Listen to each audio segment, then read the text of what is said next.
The silence hit first. 14 German shepherds sat in a perfect circle around the child, their bodies still as statues in the chaos of Denver International Airport. Not one bark, not one growl, just the sound of hundreds of travelers holding their breath, phones lifted, recording what no one could explain. 7-year-old Emma Grace Sullivan stood at the center, her small hand trembling as she reached toward the lead dog. Blood droplets stained the white terminal floor, a crimson trail leading directly to the animal's bandaged paw.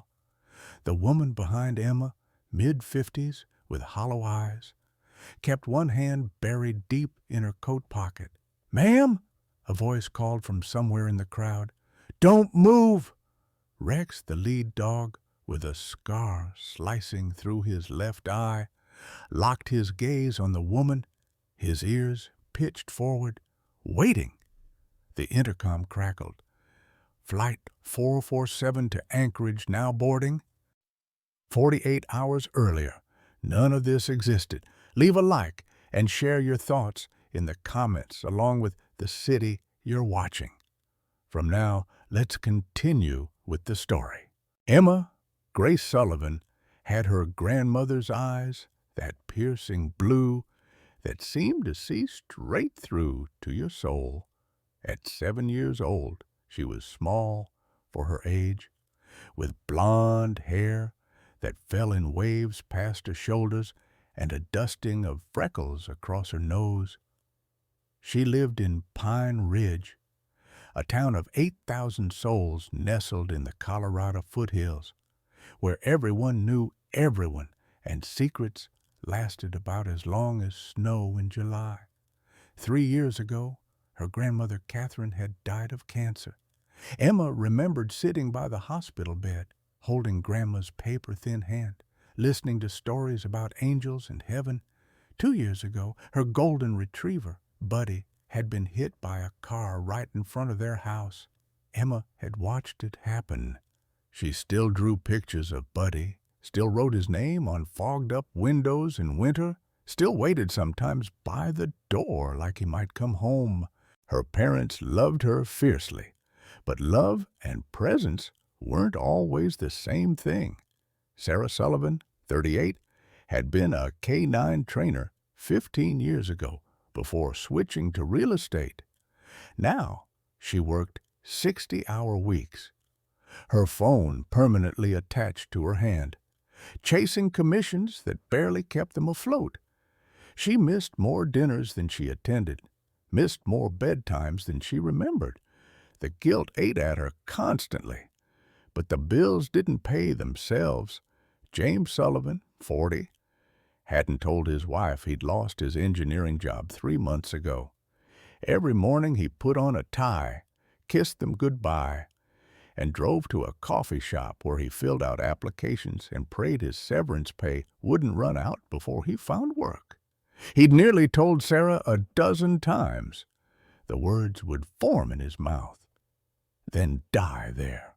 What kind of man can't provide for his family? Their marriage had been circling the drain for 6 months. They'd almost filed for divorce twice. Stayed together for Emma. Stayed together because leaving felt harder than staying.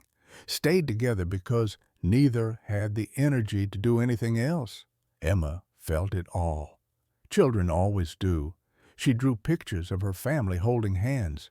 But in the drawings, there was always space between the figures, never touching.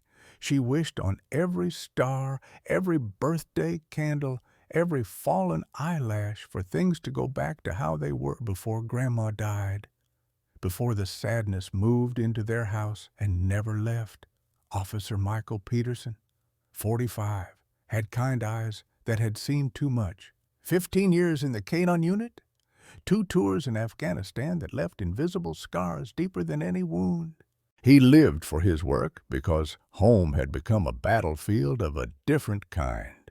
December 20th, 5 days before Christmas, the Pine Ridge Mall sparkled with lights and artificial snow.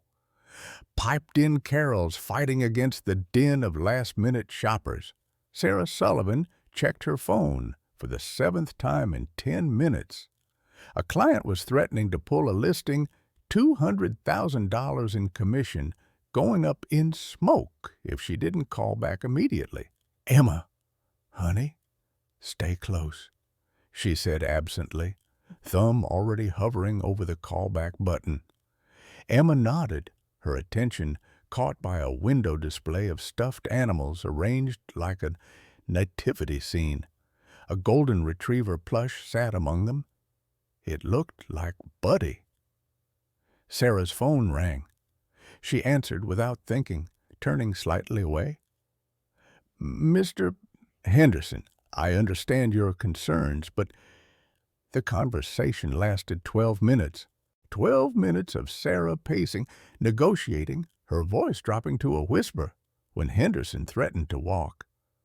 When she finally hung up, victorious but exhausted, she turned back. The space where Emma had stood was empty. "Emma." Sarah's voice came out calm, reasonable. "Emma, where are you?" She walked to the toy store window. Not there. Checked the bench nearby. Empty. Her heart began a slow, a heavy thud against her ribs. "Emma Grace Sullivan, this isn't funny." Other shoppers glanced at her. A mother with a stroller offered a sympathetic smile. Kids wander off all the time. Sarah jogged to the food court, scanning every table, no blonde head, no purple jacket, back to where she'd been standing. Sarah's breathing shortened. Maybe the bathroom. Yes, the bathroom. She ran. The women's restroom echoed with running water and hand dryers. Sarah checked every stall, calling Emma's name, her voice pitching higher with each empty space. "Ma'am, are you all right?" An elderly woman washing her hands looked concerned. "My daughter, have you seen a little girl 7 years old, blonde hair, purple jacket?" The woman shook her head.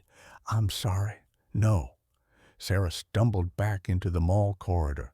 The Christmas music suddenly sounded sinister, too loud, drowning out everything. She started running, checking every store, every corner, her phone pressed to her ear. James, Emma's gone. I can't find Emma." I turned around for just a second, and she— "Slow down. What do you mean, gone?" "She's gone. I can't find her anywhere. Oh, God, James, I can't." "I'm coming. Call mall security right now. I'm 15 minutes away." Sarah's hands shook so badly she could barely dial security. Within minutes, 2 guards appeared, radios crackling. They were efficient, professional, asking all the right questions. How long? What was she wearing? Any distinguishing features? "Let's check the security footage," one guard said. "We'll find her. Kids wander off all the time." But in Sarah's gut, something screamed. This was different. The security office was cramped, monitors covering every wall.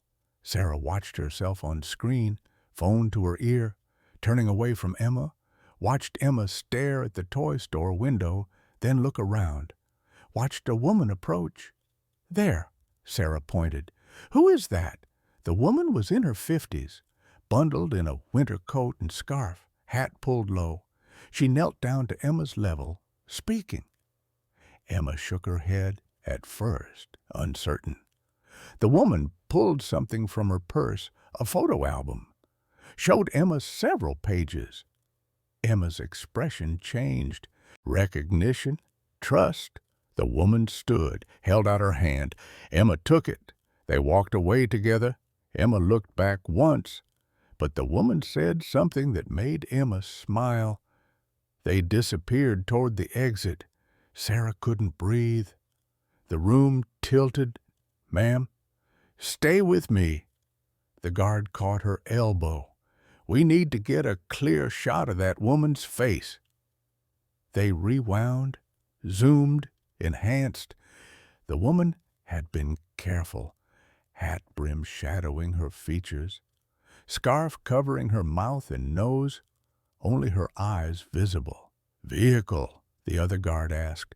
They switched camera views to the parking lot, caught Emma and a woman getting into a gray sedan. The license plate was partially obscured by snow, but they got enough digits to run it. "Calling police now," the first guard said. "Ma'am, is there anyone who might... Does your daughter know this woman?" I don't know. Sarah's voice broke. "Emma wouldn't just go with a stranger. She knows better. We taught her." James burst through the security office door, wild-eyed. "Where is she, Sarah? Where's Emma?" Sarah couldn't answer, couldn't form words, just pointed at the frozen security image, their daughter's small hand in a stranger's grip, walking away, trusting, unsuspecting, gone.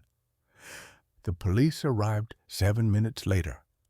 By then, Emma had been missing for 43 minutes. The first 48 hours are critical, the officer said. After that, the statistics got grim. Sarah's world narrowed to a single truth. She had looked away just once, and Emma had vanished. The K-9 unit arrived at the mall within the hour. Officer Michael Peterson stepped out of his vehicle, Rex already at his side, alert and focused. The German Shepherd's dark coat gleamed under the parking lot lights, his intelligent eyes scanning the environment. The scar over his left eye, a remnant of a past Peterson never discussed, gave him a battle-worn appearance that somehow made him more trustworthy, not less. Detective Williams met them at the entrance, briefing as they walked. 7-year-old female, Emma Grace Sullivan, disappeared approximately 2 hours ago. Security footage shows her leaving willingly with an unidentified woman, mid-50s, Caucasian. Partial plate on the vehicle came back to a rental car agency. Rental. Peterson's jaw tightened. Premeditated. Looks that way. We're pulling rental records now. Inside the security office, Sarah Sullivan sat hunched in a chair, James standing behind her with his hands on her shoulders. Both looked hollowed out, their eyes red-rimmed and distant. Peterson had seen that look before, the look of parents whose world had just ended. "Mrs. Sullivan?" Peterson approached carefully. "I'm Officer Peterson. This is Rex. He's going to help us find your daughter." Sarah's gaze fixed on the dog. Something flickered in her expression, recognition, maybe hope. "You're taking away." "Yes, ma'am. I used to train them 15 years ago, before," her voice cracked, "before I thought real estate was more important." Peterson knelt beside her chair. "Then you know dogs like Rex don't give up. We're going to find Emma." "You can't promise that." James's voice was harsh, breaking. "You don't know that." "You're right. I don't know. But I believe it. And belief is what gets us through the next hours." Sarah pulled Emma's purple jacket from a bag the security guard had retrieved from the toy store where she'd left it. "Will this work?" Peterson held it out to Rex. "Find?" Rex's nose worked over the fabric, memorizing Emma's scent. His entire body language changed, focused, purposeful. He pulled toward the exit, practically dragging Peterson. They tracked through the mall, Rex's nose to the ground, following an invisible trail only he could detect. Sarah and James followed at a distance, unable to stay behind, unable to help. Out into the parking lot. Rex led them directly to where the gray sedan had been parked. The dog circled, whining, then sat and looked up at Peterson. "Lost the scent," Peterson said. "She got into a vehicle here." "So that's it," James exploded. "Your dog can't do anything more." "Mr. Sullivan," Rex is telling us everything he can. Your daughter left in a car. We need to figure out where that car went." Detective Williams' phone rang. He answered, listened, his expression sharpening. "We got a hit on the rental. Registered to a Linda Morrison, 52, address in Pine Ridge, no criminal record. She's a—" He paused, reading from his screen. "A hospice nurse. Pine Ridge?" Sarah stood abruptly. "That's our town. James, do we know a Linda Morrison?" James shook his head, but Sarah's face had gone pale. "Wait, Mom's nurse. When she was dying, there was a Linda. She was so kind to Mom. Spent extra hours with her. Mom said she was like—" Sarah's hand flew to her mouth. "Oh, God." Mom said Linda was like the daughter she never had. Peterson's mind raced, fitting pieces together. Your mother passed when, 3 years ago, cancer. And this Linda was her nurse. Primary caregiver for the last 2 months. She was wonderful. She even came to the funeral. But after that, we lost touch. I meant to stay in contact, but life got busy and—" Sarah's legs gave out. James caught her. "Mrs. Sullivan, did your daughter ever meet Linda?" "Yes, several times. Emma was only 4, but she remembers Mom's last days. She drew pictures for Linda, called her Aunt Linda because that's what Mom called her. The picture was forming, terrible and clear.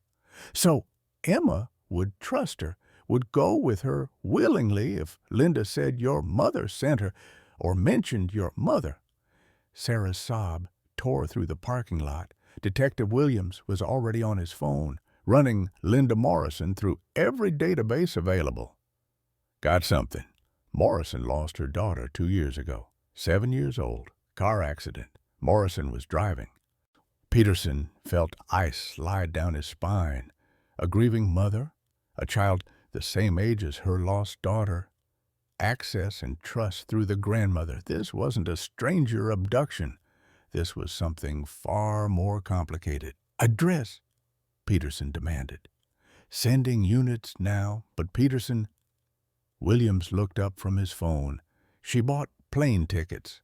Denver International Airport. Flight to Anchorage leaves tomorrow at 4:30 p.m.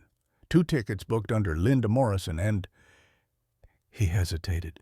"Emma Catherine Morrison." "Catherine was my mother's name," Sarah whispered. James pulled out his phone with shaking hands, dialing. "I'm calling my brother. We need money. Reward money. It's private investigators. Whatever it takes." "Mr. Sullivan, let us do our job first." "Your job?" James rounded on Peterson. "You just said your dog lost the scent. What exactly is your job going to accomplish?" Peterson understood the anger. It was easier than despair. Rex hasn't given up. Neither have I. Neither should you. But even as he said it, he checked his watch. Emma had been gone for 2 hours and 17 minutes. Linda Morrison had a 14-hour head start before that flight. The clock was ticking. The temperature had dropped below freezing by the time Peterson assembled the full K team at the police station. 13 other handlers stood in the briefing room, their German shepherds sitting at attention, breath misting in the cold air. Filtering through the open bay doors, maps of the greater Denver area covered every available wall surface. Detective Williams pointed to a red circle on the largest map. Linda Morrison's apartment was cleared 20 minutes ago. Empty. Neighbors say she left early this morning with the luggage and a child matching Emma's description. One witness thought it was her granddaughter. "Granddaughter," Sarah said bitterly from where she sat against the wall. "She doesn't have a granddaughter. Not anymore." Williams continued, professional, but not unkind. "We've issued an Amber Alert. Every law enforcement agency in Colorado is looking for Morrison's vehicle. TSA has been notified about the flight. If she tries to board, they'll stop her. If, James muttered, that's a hell of a word to hang our daughter's life on. Peterson studied the map, his mind calculating distances and possibilities. Rex picked up Emma's scent at the mall, lost it at the vehicle. We need to find where Morrison went from there. She could be anywhere in a 100-mile radius, one of the other handlers said. No. Peterson shook his head. She's got a flight tomorrow afternoon. She won't go too far. She needs to be close enough to reach the airport easily, but far enough from Pine Ridge to avoid immediate detection. A motel somewhere cheap, anonymous. Williams pulled up a list on his tablet, 47 motels within reasonable driving distance of both Pine Ridge and the airport. Start with the ones closest to the airport, Peterson said. She's not running on impulse. This was planned. She'll want to minimize variables tomorrow. His phone buzzed. Jennifer, his wife. He let it go to voicemail, then immediately felt the familiar guilt settle over his shoulders like a leaden coat. She'd called 6 times in the past hour. He knew what she wanted to say. The same thing she'd been saying for months. Come home, choose us. Stop choosing strangers over your family. But how could he go home when a 7-year-old girl was out there, scared, confused, calling for a mother who couldn't hear her? Rex whined softly at his feet. Sensing his handler's distress, Peterson reached down, fingers finding the soft fur behind Rex's scarred ear. The dog leaned into his touch, and Peterson felt his breathing steady. 5 years ago, Rex had been hours from death, scheduled for euthanasia, because the shelter deemed him too aggressive, too damaged from 6 months in a smuggling operations cage. Peterson had walked past death row on his way out of the building, and Rex's eyes had stopped him cold.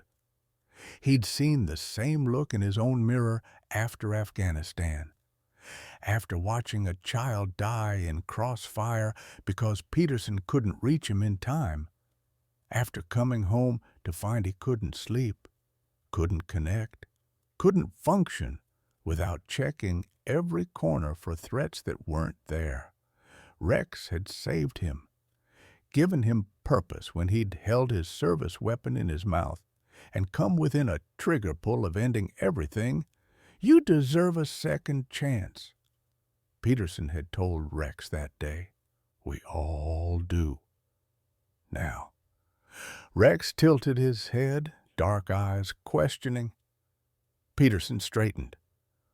Let's find her, boy. The teams deployed at 8 p.m., each pair taking a sector of motels. Peterson and Rex drew the northwest quadrant, 6 locations ranging from a relatively upscale Holiday Inn to a no-tell motel that rented rooms by the hour. The first 3 turned up nothing. The fourth, a Motel 6 off Highway 36, had a young clerk who barely looked up from his phone.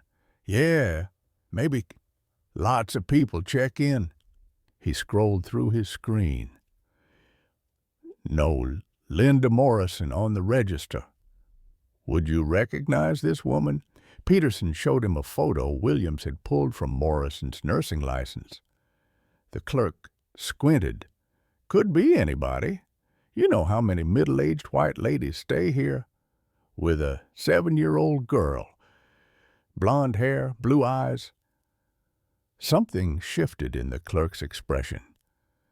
There was a lady earlier, paid cash. Said her granddaughter was sleeping in the car, didn't want to wake her. Registered under. He checked the computer.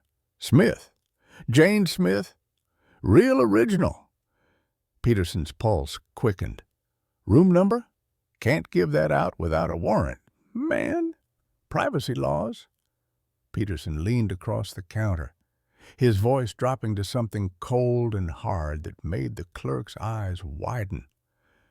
A child's life is at stake. Give me the room number, or I'll have this entire motel evacuated and searched room by room while news cameras broadcast your face as the person who delayed finding a kidnapped girl. Your choice. Make it fast. Room 237, second floor, end of the building. Peterson was already moving, Rex at his heel. He radioed for backup, but didn't wait.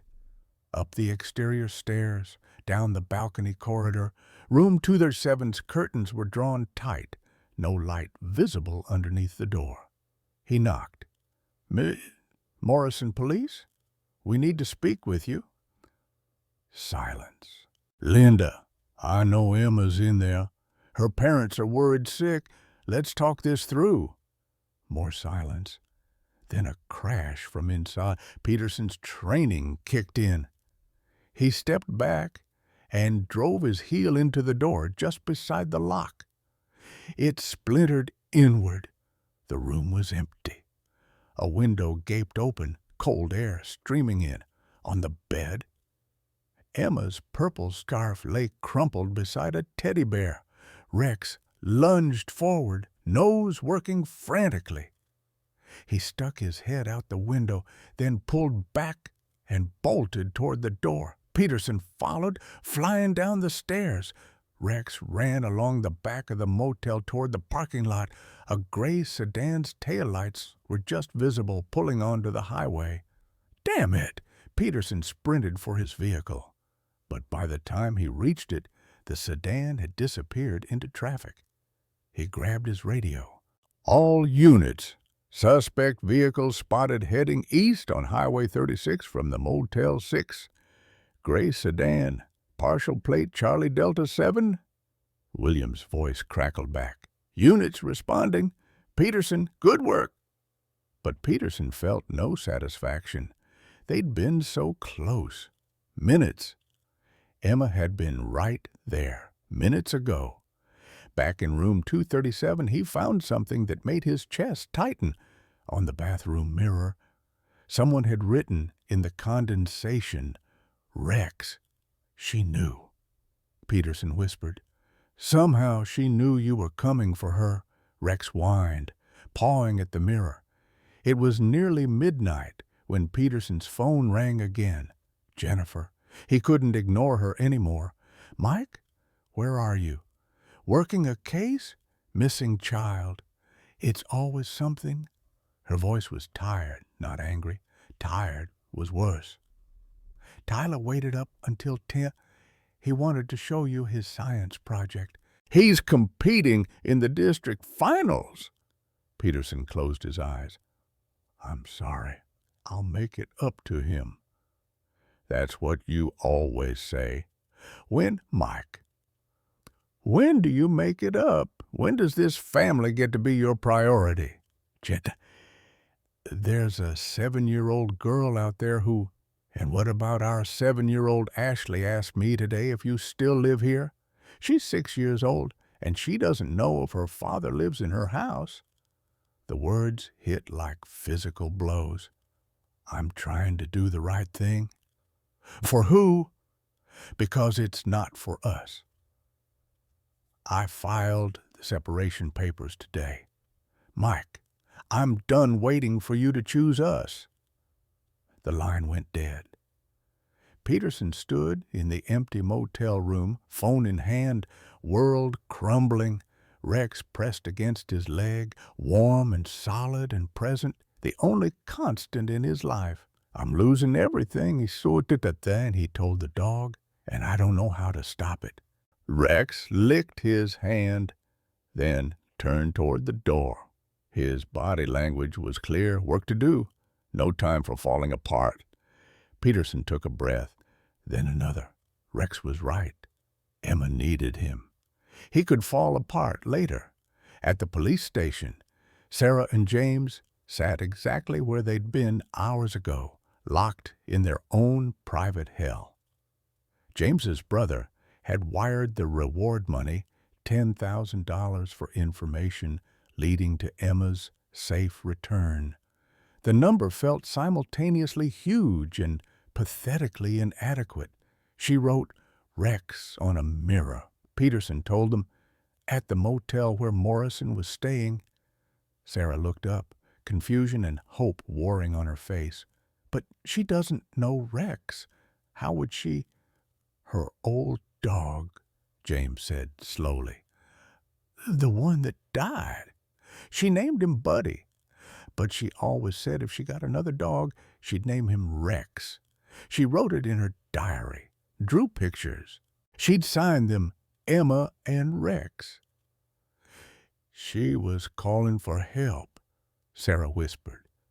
She knew someone would come looking. She knew there'd be a dog. Oh, God, my baby girl is so smart and so scared. Peterson felt something crack in his chest. She's a fighter, like her mother. Sarah met his eyes, and something passed between them, an understanding born of shared knowledge. They both knew what dogs could do, what they meant, how they connected to something deeper than training or instinct. Find her, Sarah said. Please, whatever it costs, find my daughter. At 3 a.m., the break came. A gas station attendant 40 miles east had seen a woman matching Morrison's description filling up a gray sedan, a girl asleep in the back seat. Blonde hair visible. The attendant hadn't thought much of it until he saw the Amber Alert an hour later. She was crying, the attendant told police over the phone. The woman, looked like she hadn't slept in days. I asked if she was okay, and she said, I will be. I'm taking my daughter home. Something about the way she said it felt off, but I figured it was none of my business. The gas station's cameras provided clear footage. Morrison looked haggard, desperate. Emma was visible for just a moment when Morrison opened the back door to tuck a blanket around her. The little girl's eyes were open, staring at nothing. She's not fighting, one of the analysts observed. That's good, right? Means Morrison isn't being violent, or it means Emma's given up, James said hollowly.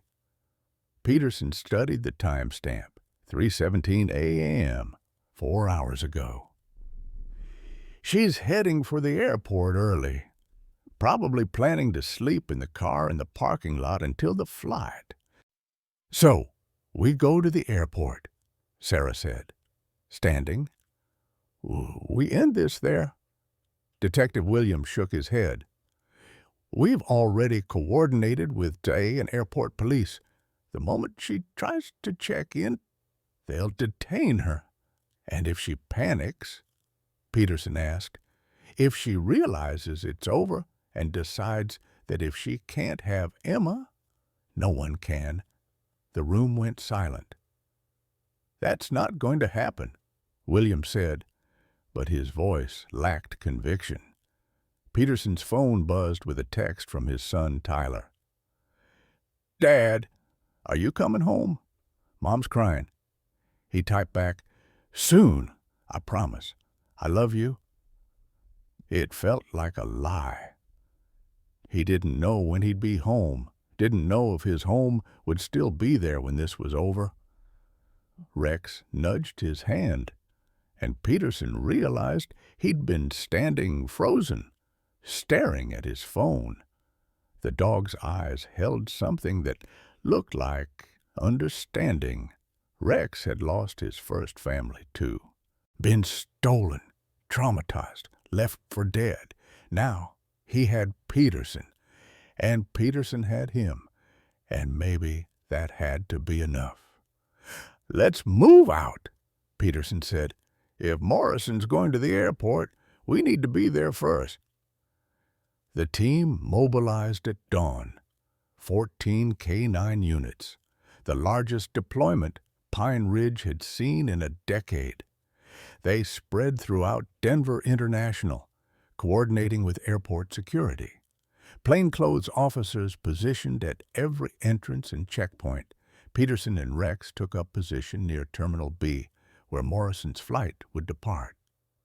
The sun was rising, painting the glass walls of the terminal in shades of gold and pink. Holiday travelers hurried past, oblivious to the operation unfolding around them. Sarah and James waited in an airport security office, watching camera feeds, forbidden from being on the concourse where Morrison might recognize them and bolt. Sarah hadn't slept in over 30 hours. James hadn't eaten. They held hands for the first time in months, united by terror. "After this," James said quietly, "I'm telling you everything, the job, the money, all of it. No more secrets." "After this," Sarah replied, "I'm quitting. The real estate, the phone calls, all of it. I'm staying home with Emma, however long it takes. We can't afford. I don't care. We'll figure it out. But I'm done choosing work over our daughter. If we get her back." Both their minds added silently. At 9:30 a.m., airport security cameras caught a gray sedan entering the long-term parking lot. A woman got out, then carefully lifted a sleeping child from the back seat. Emma Grace Sullivan, wearing the same clothes she disappeared in 20 hours earlier, was carried into Denver International Airport by the woman who'd stolen her. Rex caught the scent first. Peterson felt the tension ripple through the leash before he consciously registered what was happening. The German shepherd's entire body went rigid, nose lifting to sort through the thousands of competing smells in the airport terminal. Then Rex moved, not the controlled track and pace of a search. This was something primal, urgent. Rex pulled hard enough that Peterson had to brace himself, boots sliding on the polished floor as 75 pounds of muscle and instinct surged forward. "Rex, heel!" The command came automatically, but Peterson's hand was already reaching for his radio. "I think we got her. Terminal B, main concourse. Rex has the scent." Other K9 units converged from their positions. A coordinated response that looked almost choreographed. 13 handlers, 13 German shepherds, all moving with purpose through the holiday crowds. Travelers stopped, stared, pulled out phones. Some moved aside nervously. Others pressed closer, curiosity overriding caution. Peterson followed Rex through the throng, trusting the dog's nose over his own eyes. They wove past a Starbucks, a newsstand, a group of carolers singing "Silent Night" for spare change. The music felt obscene given what was happening, everything too normal, while his world focused down to the back of Rex's head and the desperate pull of the leash. Then he saw them. Linda Morrison stood near Gate Beeson, one hand holding Emma's, the other clutching boarding passes. She'd aged a decade since her nursing license, photo gaunt, hollow-eyed, moving with the careful deliberation of someone running on fumes and willpower. Emma stood beside her, awake now but oddly still, her blonde hair unbrushed, her purple jacket replaced with a pink one Peterson didn't recognize. "All units, visual confirmation. Gate be seen. Approach with caution. Child is alert and appears unharmed." Peterson signaled the other handlers to spread out, creating a perimeter. They needed to do this carefully. No sudden moves that might spook Morrison into doing something desperate. No aggressive approach that might traumatize Emma further. But Rex had his own ideas about careful. The dog surged forward with a strength that nearly pulled Peterson off his feet. He had a split second to decide, maintain control, and slow their approach, or trust Rex's instincts. 5 years of partnership made the choice for him. He released some tension in the leash, letting Rex lead. The other 12 dogs fell into formation behind them without command, their handlers reading the situation and responding in perfect synchronization. It was the kind of teamwork that came from hundreds of training hours, from trust, built in situations where lives depended on getting it right. Linda saw them coming. Her face went chalk white. "No," she breathed. "No, not yet. We're so close. We're almost home." Emma turned, following Linda's gaze. Her eyes landed on Rex and went wide. What happened next? Peterson would replay in his mind for the rest of his life. Rex reached them and stopped, simply stopped, 3 feet away from Emma, and sat. The other 13 dogs did the same, forming a perfect circle around the woman and child. Not threatening, not aggressive, just present, watchful, a living barrier between Linda Morrison and escape. The terminal fell silent. Hundreds of travelers frozen, watching. The only sound was the airport announcements echoing from distant speakers and someone's wheeled suitcase still rolling across the floor from momentum. "Ma'am, I need you to take your hand out of your pocket very slowly." Peterson's voice was calm, controlled, though his heart hammered against his ribs. Linda's hand had gone to her coat pocket when the dogs appeared. Now she stood motionless, trembling. "I don't have a weapon. I would never. I just want to hold her picture. Please, let me hold my daughter's picture." "Slowly," Peterson repeated. Linda's hand emerged holding a creased photograph, a little girl, maybe 7, with dark hair and Linda's smile. Lily, the daughter she'd lost.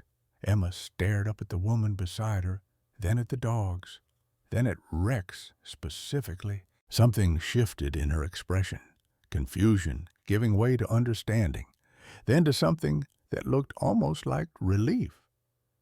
"You came," Emma whispered. "I wrote your name, and you came." Rex's tail moved once, a slow wag. Peterson took a careful step forward. "Emma, my name is Officer Peterson. This is Rex. Your mom and dad sent us to bring you home. Mommy and Daddy." Emma's voice cracked on the words. "Are they here?" "They're very close. They've been looking for you all night." Linda's grip on Emma's hand tightened. "No, she's my daughter now. Catherine promised. She said I was like family, that I should watch over Emma. I'm just doing what Catherine wanted. My grandma." Emma looked up at Linda. "You said Grandma sent you to take me to her." "She did, sweetheart. In a way, she knew I needed you. She knew I was alone." "But Grandma's dead." Emma's voice was patient, gentle, in the way children sometimes are when explaining obvious truths to confused adults. "She's in heaven. We can't go to her." "We can. We will. The plane will take us. And then—" "Then what?" "Linda," Peterson kept his voice soft, unthreatening. "Where does this end?" Linda's eyes filled with tears. "It ends with me not being alone anymore.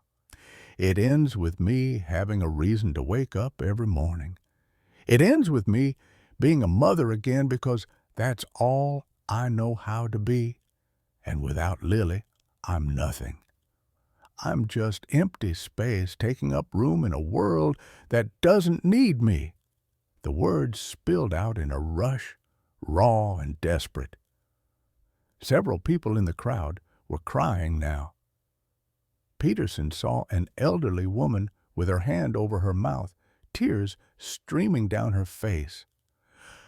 "I'm not Lily," Emma said. The 7-year-old's voice carried clearly in the silence.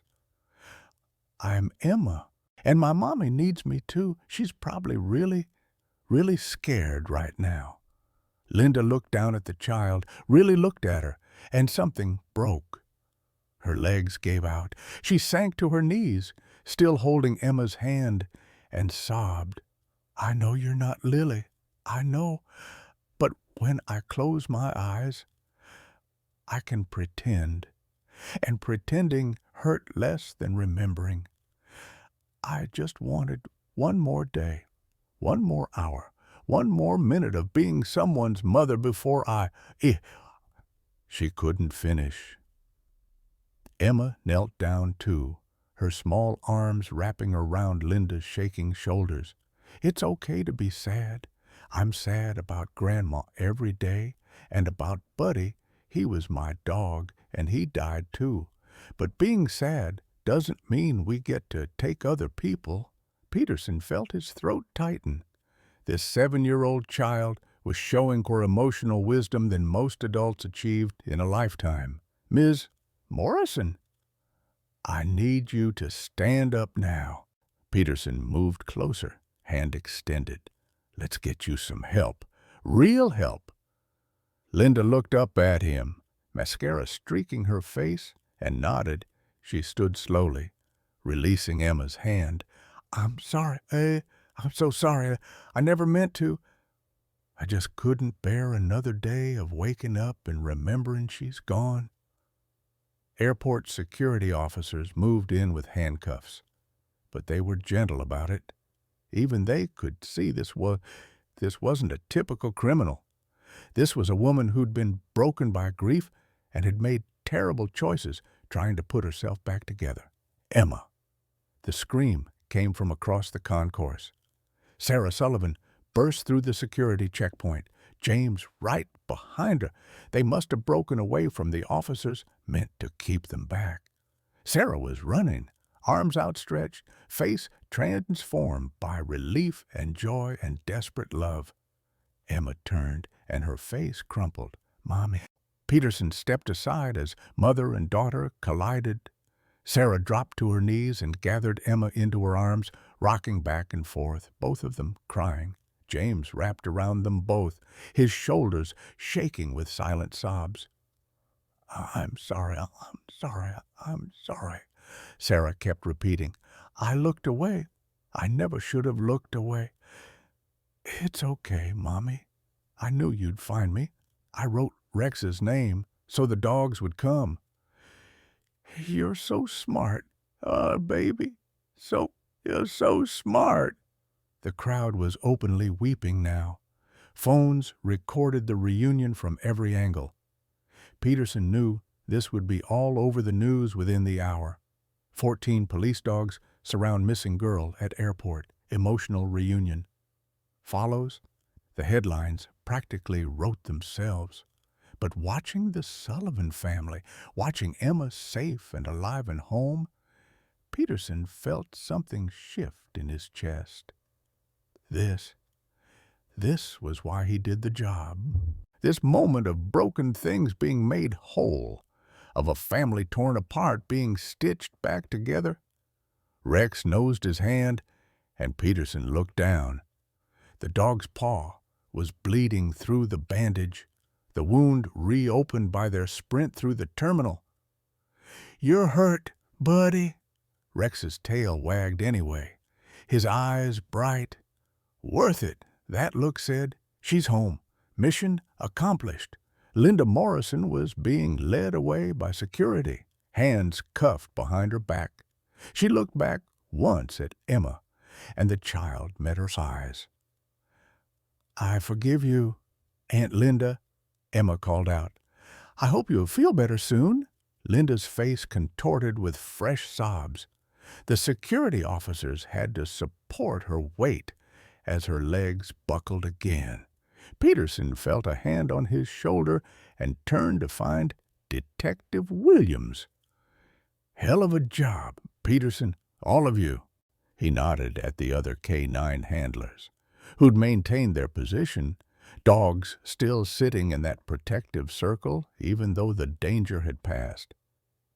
It was Rex. He never stopped believing we'd find her. Dogs are better than people sometimes, Williams observed. Most of the time, Peterson corrected. The other handlers began dispersing, the crowd slowly returning to the business of traveling, holiday flights to catch, families to see, normal life resuming its flow. Only the Sullivan family remained, still kneeling on the terminal floor, still holding each other like they might never let go. Emma pulled back from her parents and looked around. "Where's Rex?" Peterson stepped forward, Rex at his side. "Right here." Emma ran to them. Dropping to her knees in front of the German shepherd, she reached out slowly, letting Rex sniff her hand, then wrapped her arms around his neck. "Thank you for finding me. I knew you would. I just knew it." Rex's tail swept the floor in wide arcs. He licked Emma's face, gentle and careful, and the little girl laughed through her tears. "He's hurt," Emma said, noticing the blood on Rex's paw. "He got hurt looking for me." "He didn't care," Peterson told her. "Nothing was going to stop him from bringing you home." Emma looked up at Peterson with those piercing blue eyes. "Are you his daddy?" "I guess I am." "You must be really proud of him, every single day." Sarah and James joined them, Sarah's hand finding Peterson's. She squeezed once, hard, unable to speak, but needing him to know. He understood. Words weren't necessary. His phone buzzed in his pocket. A text from Jennifer. "Tyler saw the news. He says his dad is a hero. Come home, Mike. We'll figure this out. Just come home." And Peterson looked at Rex, then at the Sullivan family, then at his phone.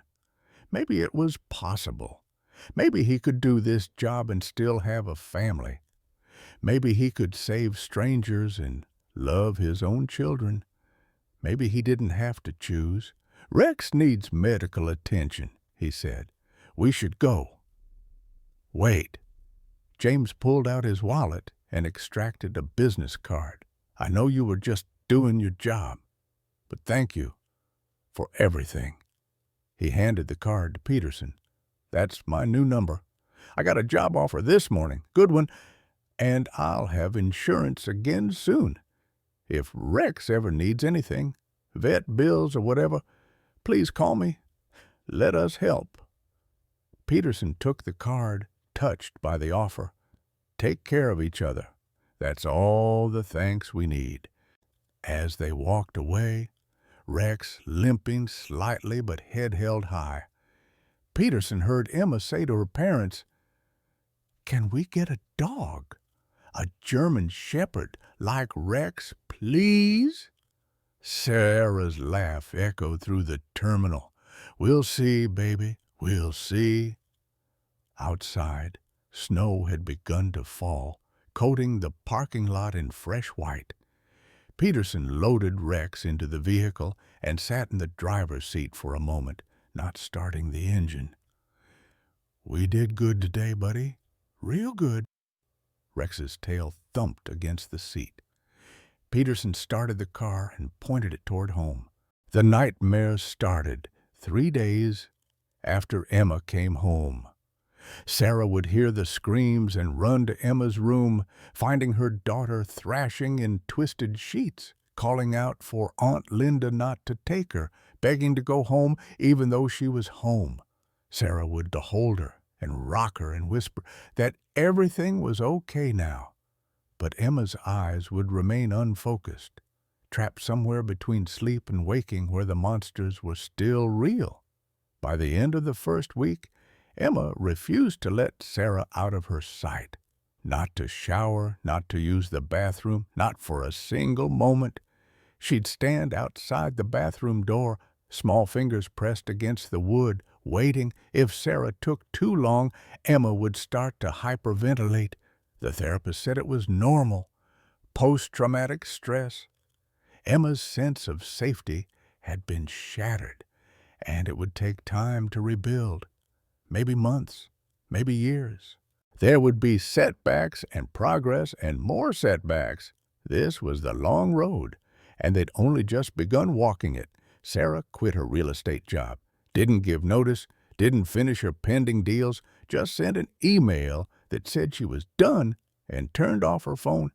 James was horrified at first. They needed that income, especially now, but Sarah's face when she said, "I don't care," stopped his protests cold. "We'll figure it out," she said, "but I'm not missing another second of her childhood, not one more second."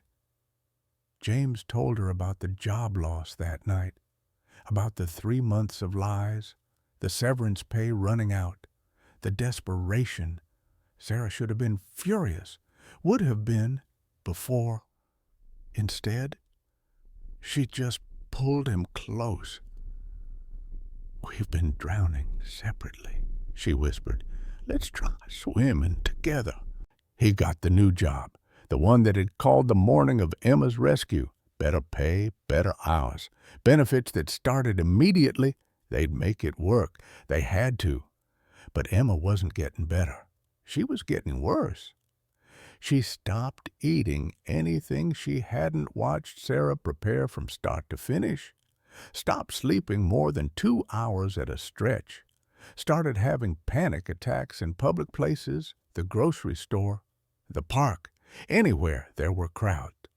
When she saw a woman with blonde hair and a winter coat, she froze completely, going rigid and silent until Sarah physically carried her away. The drawing started in the second week. Emma would spend hours with her crayons, creating picture after picture of the same scene, a little girl surrounded by 14 dogs. But in every drawing, the girl was crying, red tears that looked like blood, black scribbles covering her mouth. The therapist's concern deepened. She's trying to process trauma that's too big for her developmental stage to handle. The dogs represent safety, but she associates safety with continued danger. Her brain is confused about what threat means now. "What do we do?" Sarah asked, desperate. Time, patience, consistency, and potentially. The therapist hesitated. Has she expressed interest in seeing the dog again, Rex? "Every day," James said. "She asks about him constantly, wants to know if his paw is healed, if he remembers her, if we can visit him. That might help. Seeing Rex in a safe context, with her family present, might help her brain understand that the rescue was an ending, not a beginning, right now. She's stuck in the moment of fear. We need to move her past it." Sarah called Peterson that night. He answered on the second ring, sounding tired. "Mrs. Sullivan?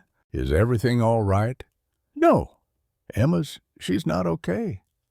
The therapist thinks seeing Rex might help. I know it's a lot to ask, but when—" Peterson interrupted. "When do you want to come? You're sure we don't want to impose Mrs. Sullivan? Rex has been moping around like someone stole his purpose. I think he needs to see Emma as much as she needs to see him." They arranged to visit that weekend. Peterson didn't mention that his own household was barely holding together, that Jennifer had moved their wedding photo from the mantel to a drawer, that his kids now referred to dinner with Dad as a special occasion because it happened so rarely.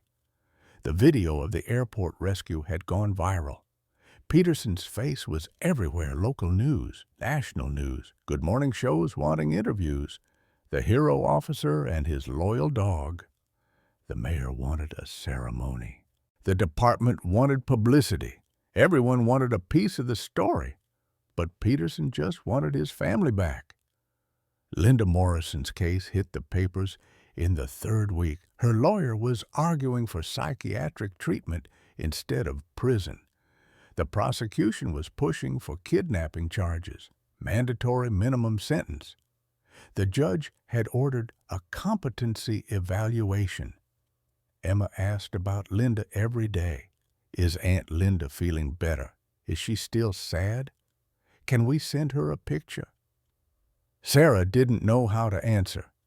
How do you explain to a 7-year-old that the woman who took her was both victim and perpetrator?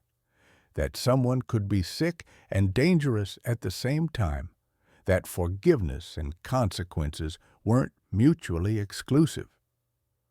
Aunt Linda needs help that only doctors can give her right now, Sarah finally said.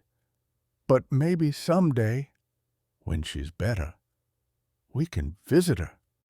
I hope she gets better, Emma said.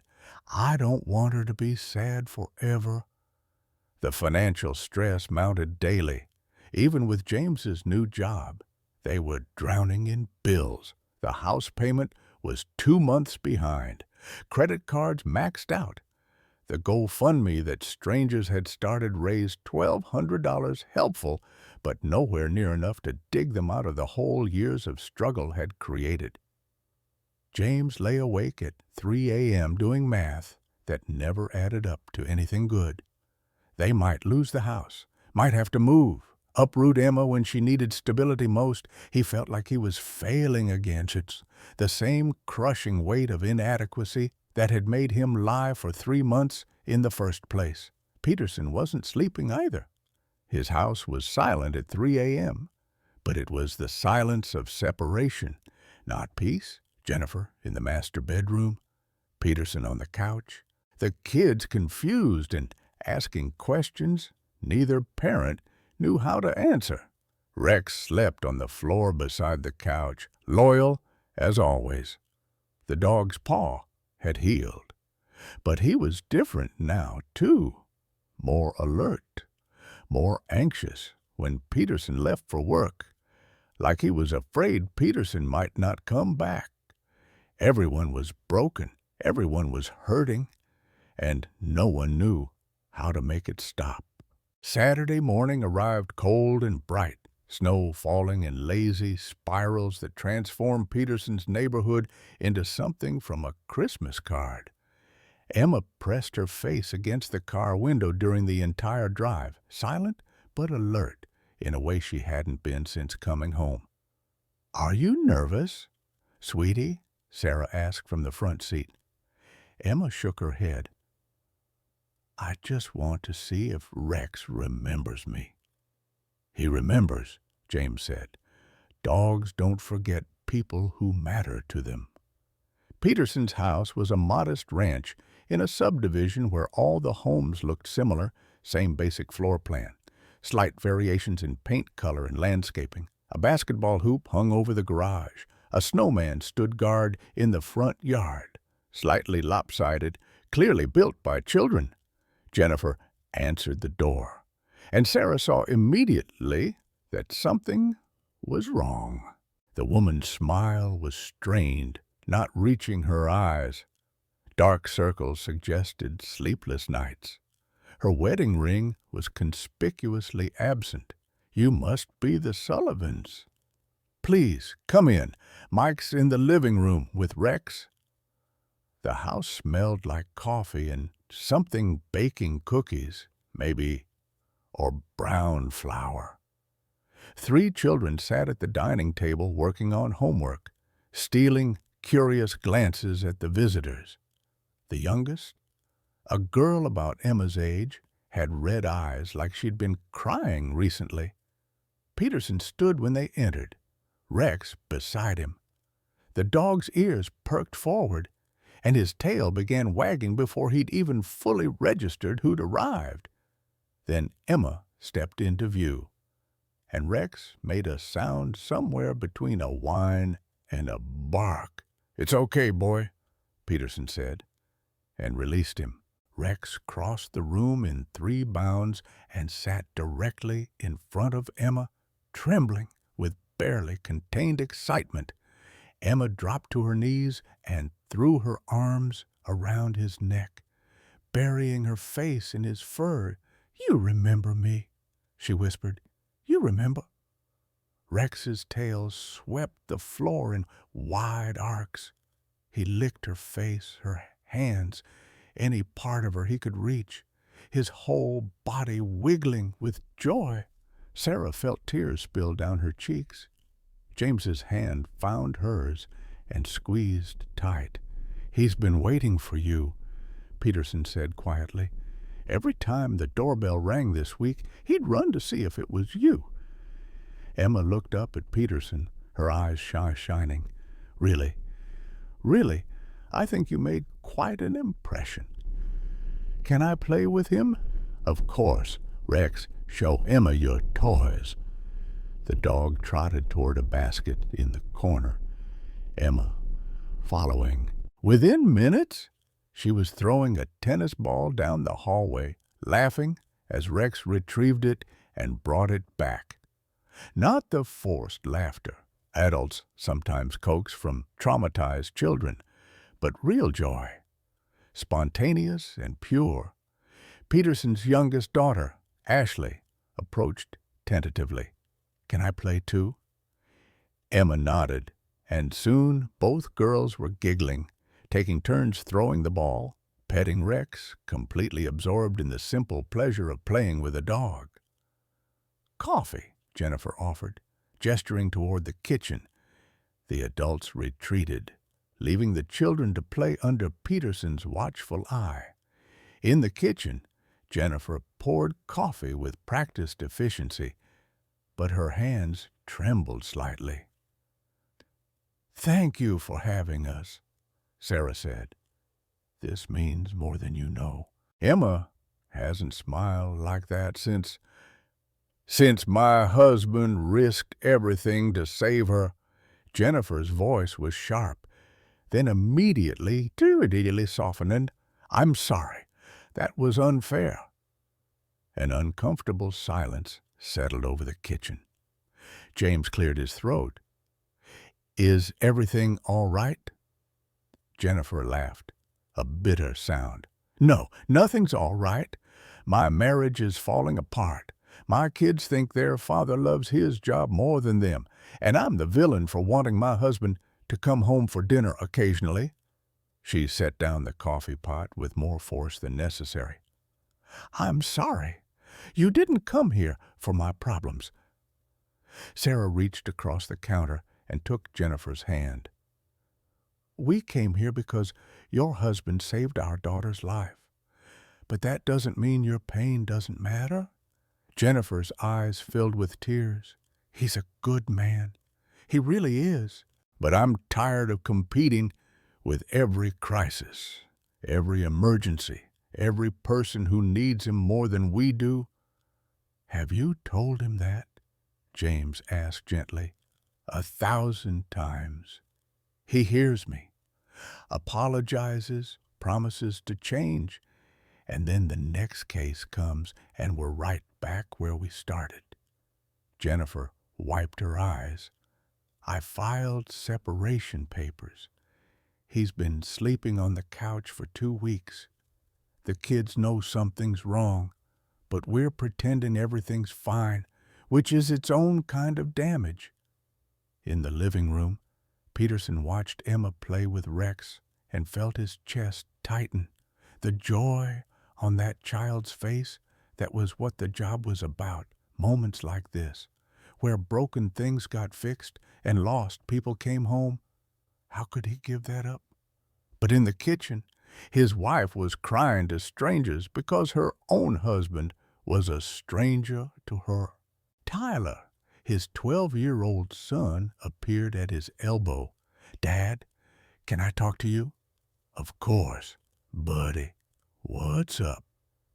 Tyler glanced at Emma and Ashley, then lowered his voice. "Is that the girl you saved from the news?" "That's Emma." "Yes. She seems nice." "She is." Tyler was quiet for a moment, choosing his words carefully. "I'm proud of you for saving her. I told all my friends at school my dad's a hero." Peterson's throat tightened. "Thanks, son. But Mom's really sad. Like all the time. And Ashley asked me yesterday if you and Mom are getting divorced. Tyler's voice cracked. Are you? The question hit like a physical blow. Peterson knelt down so he was eye level with his son. I don't want that. I love your mother. I love all of you. Then why are you never here? It was the simplest question in the world, and Peterson had no good answer. My job is more important than us. I know. That's what Mom says. That's not... Peterson stopped himself. Wasn't it true? Though, didn't his actions prove it, regardless of what his words claimed? Tyler, I'm trying. I really am. Are you here because trying would be showing up to my science fair, or remembering Ashley's ballet recital, or eating dinner with us more than once a week? Tyler's eyes were wet but angry. Saving that girl was great, Dad. Really? But you have kids of your own who need saving too, and you're never here for us. The boy walked away before Peterson could respond. Walked away because he'd learned from experience that conversations with his father got interrupted by phone calls, by emergencies, by everything except actual change. From the kitchen came the sound of women's voices, Jennifer's pain being shared with understanding strangers. From the hallway came Emma's laughter. From somewhere deep inside Peterson came the realization that he was at a crossroads, and whichever path he chose, someone he loved would suffer. Sarah found him 20 minutes later, standing at the window watching snow fall. Emma's having a wonderful time. You and Rex gave her something she desperately needed. I'm glad, but you're not okay. Peterson glanced at her, surprised. How? I used to train canine officers. Remember, I learned to read people as well as dogs. Sarah moved to stand beside him. Your wife told me about the separation.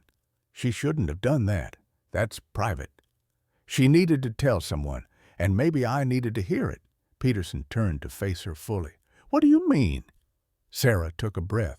For the past 3 weeks, I've been telling everyone that you're a hero, that you saved my daughter. And you did. Don't misunderstand me. I will be grateful to you for the rest of my life. But I have also been so wrapped up in my own trauma that I didn't think about what that rescue cost you. It didn't cost. Don't. Sarah's voice was firm but kind. Don't diminish your own pain to make me feel better. You nearly lost your family to save mine. That matters. That's real. Peterson felt something break loose in his chest, some tightly wound spring that had been coiled there for months, maybe years. I don't know how to be both. The officer who saves people and the father who shows up, I've tried, and I keep failing at one or the other. So pick one. It's not that simple. Isn't it? Sarah met his eyes. Officer Peterson, you saved my daughter. Now, save yourself, save your family. Because 3 weeks from now, when Emma's nightmares finally stop and she's herself again, we'll go back to our lives. We'll remember you fondly, send Christmas cards, maybe visit Rex once or twice a year. But your kids, your wife, they're every day. They're the rest of your life. Don't trade forever for a moment, no matter how heroic that moment was. From the living room came another peal of laughter. Emma and Ashley, united in innocent joy. Jennifer appeared in the kitchen doorway, watching her daughter play, and for a moment her face relaxed into something like peace. I've already decided, Peterson said quietly. I'm taking a desk job. No more field work. Rex is being retired. It's done. Does your wife know? Not yet. I was going to tell her after the ceremony next week. The mayor's doing this whole thing, medals for all the K-9 units. involved in Emma's rescue. "Tell her today," Sarah urged. "Don't wait. Don't let her spend one more night thinking you chose the job over her." James joined them, carrying 2 mugs of coffee. "Everything okay?" "Just talking," Sarah said. Then turned back to Peterson. "Thank you for everything, but mostly for showing Emma that safety can look like love. And sometimes love has 4 legs and a scarred face." Emma ran into the room then, breathless and glowing. "Mommy, Daddy, can we get a dog?" "Please, a German shepherd like Rex. I'll take care of him and walk him and everything. Please." Sarah and James exchanged a look.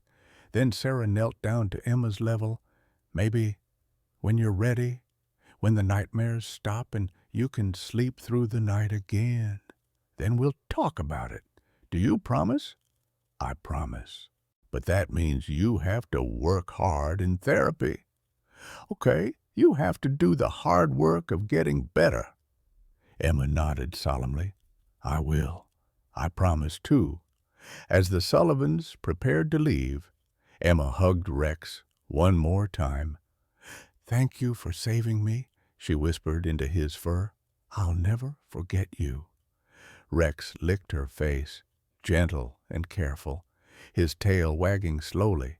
At the door, Sarah paused and handed Peterson a piece of paper. "That's our therapist's number. Jennifer mentioned your kids might benefit from talking to someone. This woman is excellent. Tell her we referred you. She'll make room in her schedule." Peterson took the paper, throat too tight to speak. After they left, he found Jennifer in the kitchen, loading the dishwasher. "Jen, we need to talk."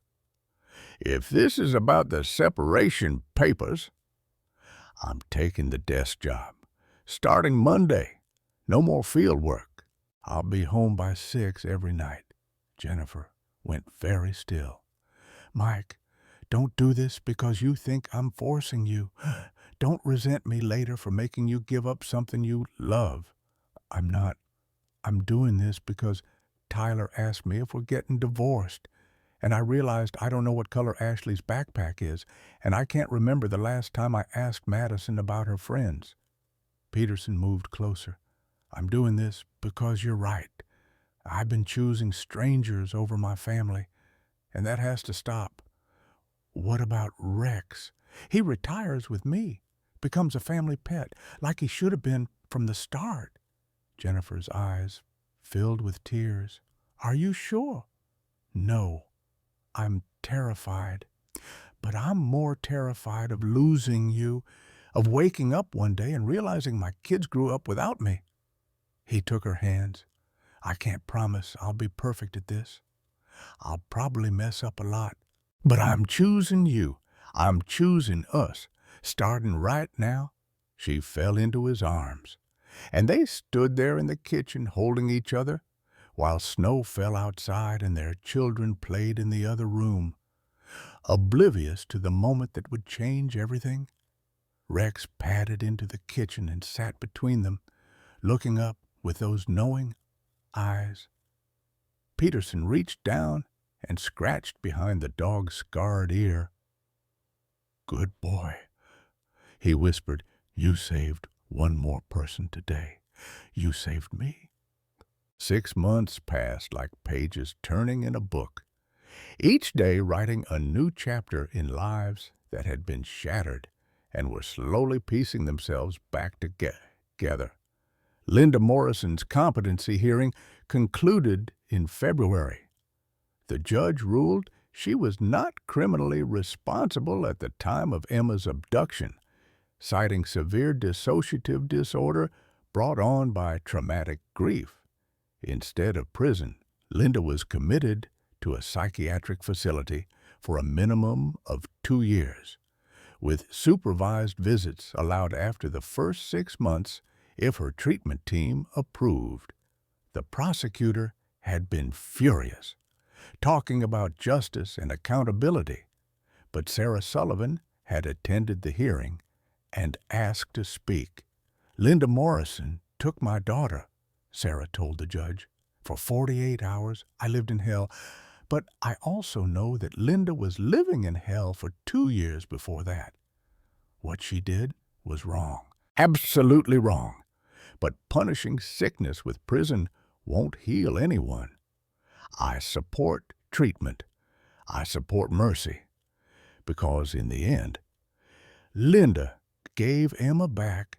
She could have run, could have hurt her, but she didn't. And my daughter, my beautiful, wise daughter, has already forgiven her.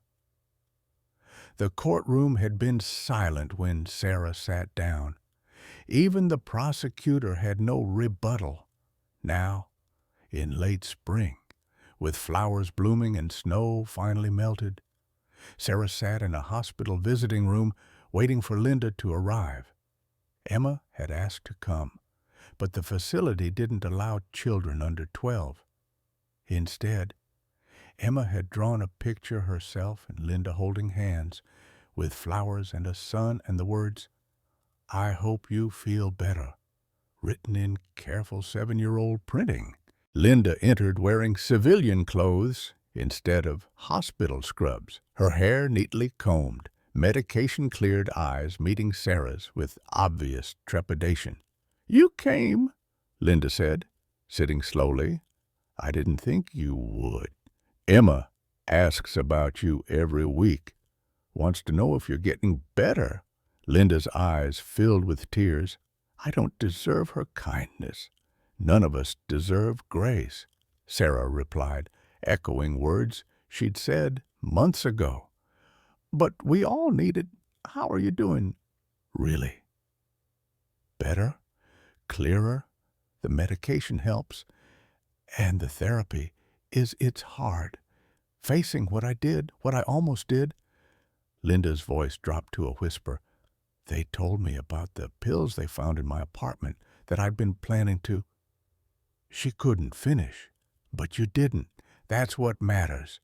You chose life, Emma's life and your own. Because of her. Because she looked at me in that airport and saw my pain, and somehow that broke through the delusion. A 7-year-old child had more wisdom than I'd had in 2 years." Linda wiped her eyes. "How is she?" "Good days and bad days. The nightmares are less frequent. She's back in school, though she still won't let me out of her sight for long. We're working on it." Sarah pulled out Emma's drawing. "She made this for you?" Linda took the picture with trembling hands, studying every crayon stroke. "She drew us holding hands. She remembers the good parts, too. The teddy bear you bought her, the stories you told. She knows you were sick, not evil. That's an important distinction for her. Mrs. Sullivan, I need you to know I would never have hurt her, not physically. But I know I hurt her in other ways, and I'll carry that guilt forever." "Use it," Sarah said firmly. "Use that guilt to get better, to help other people, to make sure Lily's death meant something more than just destroying you. That's how you honor her memory." Linda nodded, clutching Emma's drawing like a lifeline. "Will you tell Emma thank you, and that I'm sorry, and that I'm trying?"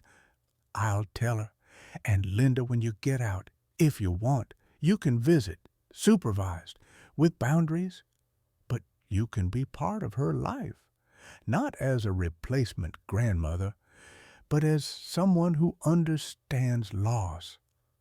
I think Emma could benefit from knowing you when you're well." "Why? Why would you allow that?" Sarah thought for a long moment. "Because my mother told you that you were like family, and I want to honor that.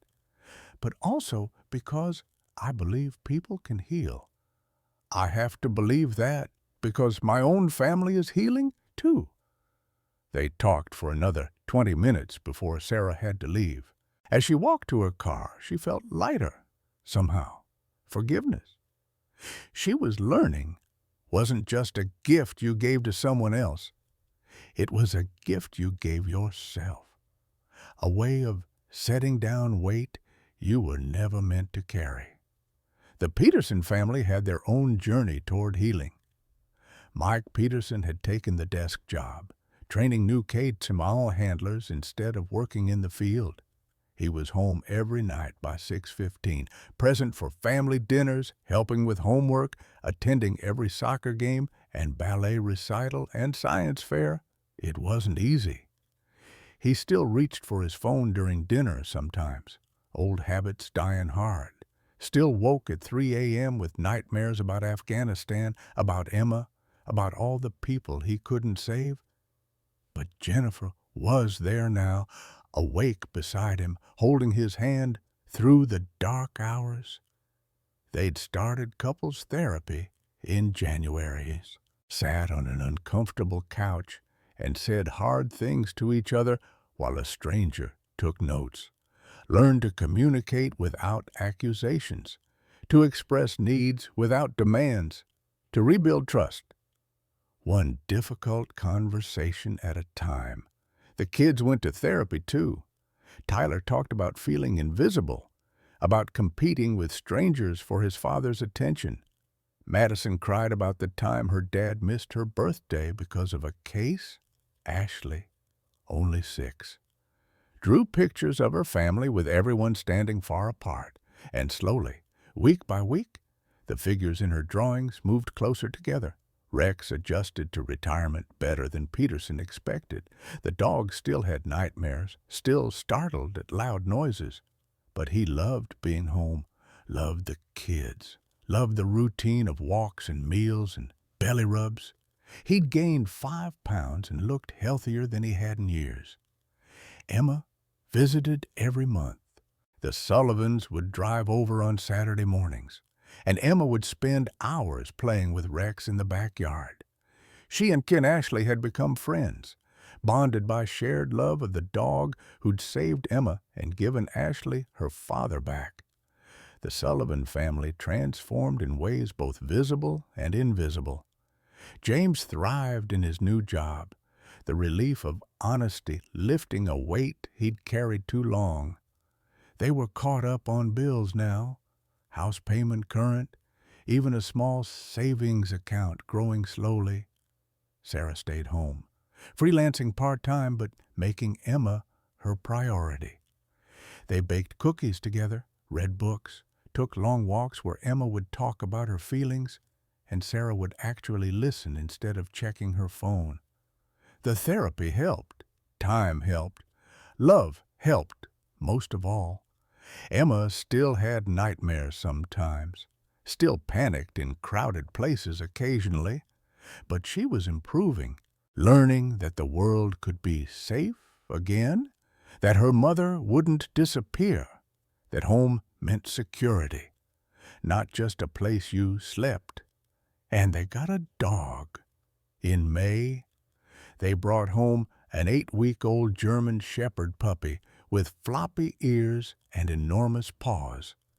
Emma named him Buddy, after the dog she'd lost, but she called him Buddy the Second, to differentiate. "This doesn't replace your first buddy," Sarah explained.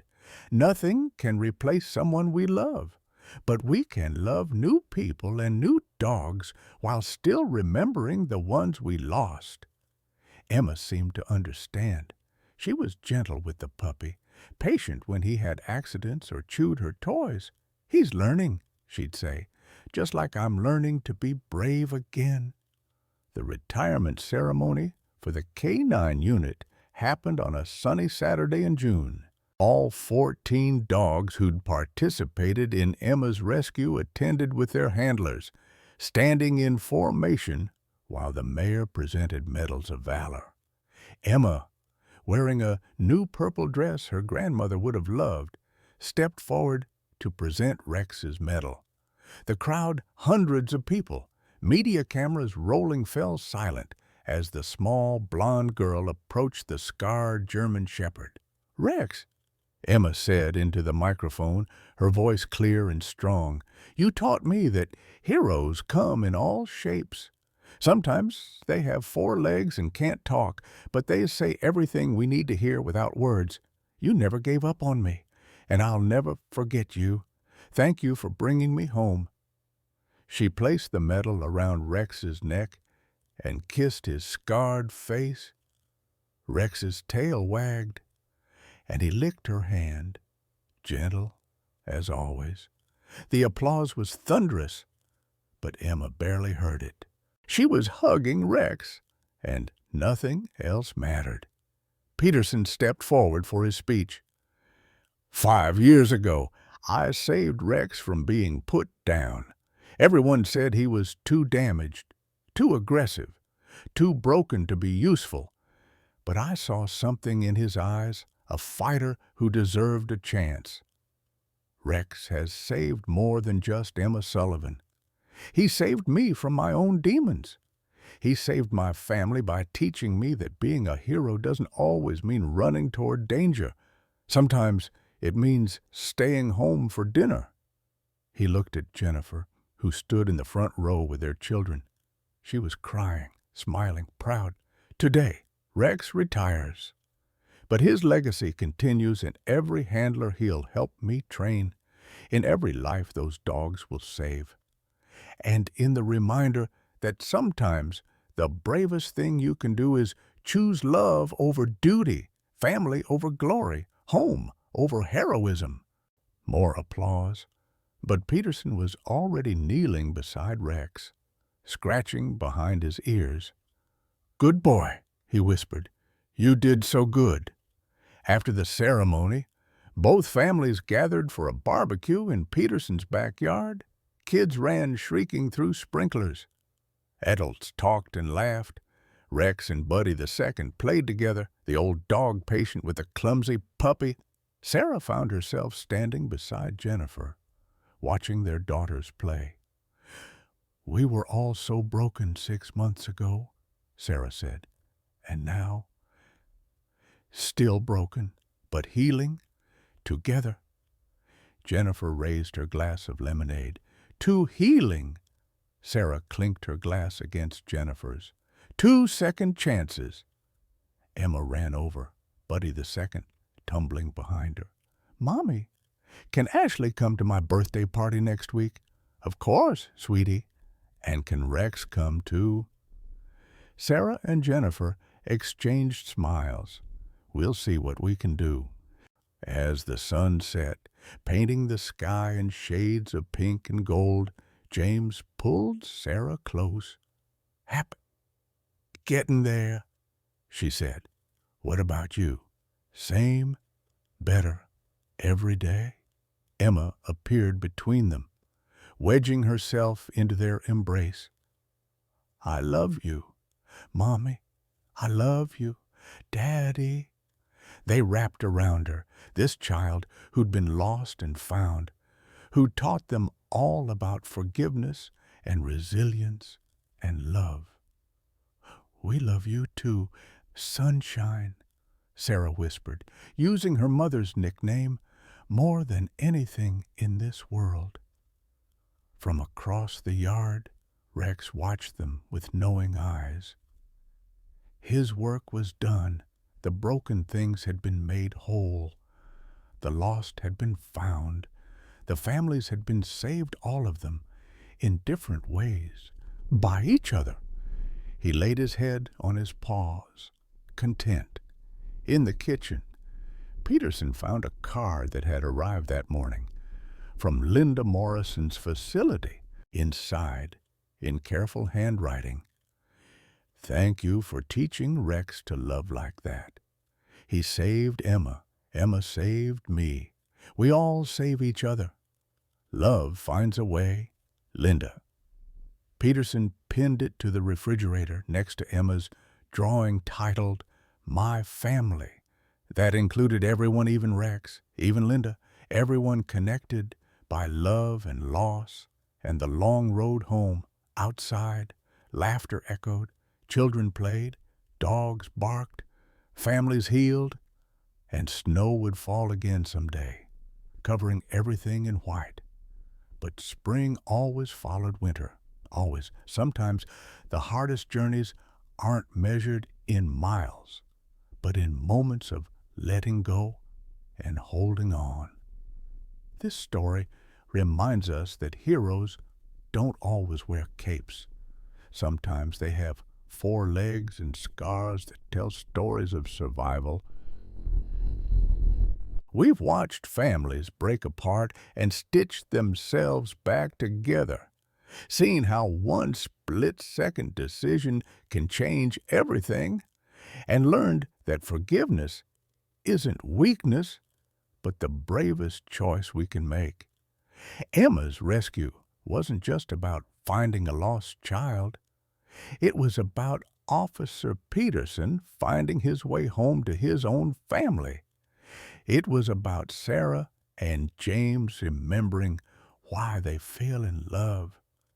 It was about Linda discovering that grief doesn't have to be the end of her story. And it was about Rex proving that damaged souls can still be heroes.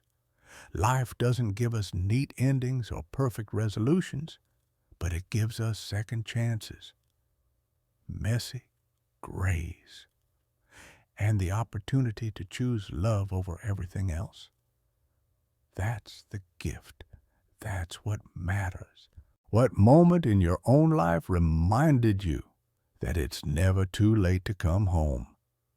Have you ever had to choose between duty and family? And what did that choice teach you? Share your story in the comments below. Your words might be exactly what someone else needs to hear today.